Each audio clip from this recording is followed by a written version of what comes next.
బాగా జోరు మీద ఉన్నావురా, భలే ప్లాన్ చేసావు. ఏదో నీ అభిమానం నాన్న. రేపటి నుంచి నీకు ఆకలేస్తుంది రోయ్, అన్నం తినాలనిపించదు.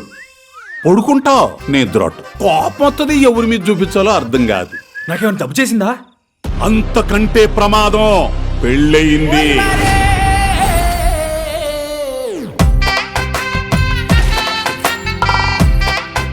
కిందేముందిరా చూస్తున్నావు?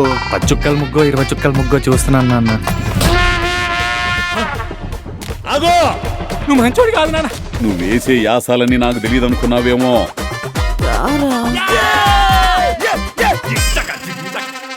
అయ్యా వీరయ్యా, ఇప్పుడు చెప్తున్నా విను. ప్రతాప్ కాదు, ఈర ప్రతాప్. వింతలన్నీ విదేశాల్లోనే ఆకాశంలో జరిగితే మా కళ్ళ ముందు ఎప్పుడు జరుగుతాయి? బుజ్జమ్మ అల్లుడేమన్నా అన్నాడా? పెళ్ళి 4వ రోజే పంచాయతీ ఎట్టిందంటే ఎవరమే తేడా ఉంది. అంతా నేను అనుకున్నట్టే జరుగుతుంది. కొట్టుకు సావండి.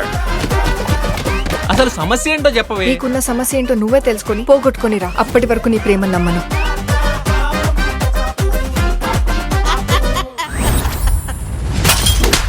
వెళ్తున్నా ప్రతాప్. ప్రేమలో మోసం మాత్రమే ఉంటుందని నిరూపించావు. బుజ్జమ్మని ఎప్పటికైనా వెనక్కి తీసుకొస్తానన్న నమ్మకం రోజు రోజుకి పోతుందమ్మా. అర్థమయ్యేలా చెప్తే బుజ్జం వింటుంది. బుజ్జమ్మని తీసుకురావా? మాట్లాడి మనిషిని తీసుకురావచ్చు కానీ తన భయాన్ని పోగొట్టలేం. నాది ప్రేమే కదరా. వీళ్ళందరూ బాగుండాలంటే నేను బాగోకపోయినా పర్లేదు సార్. ఈడేం చేయకపోతే అదెందుకు పోద్ది? జనం నా కొడుకు గురించి రకరకాలుగా అనుకుంటున్నారు.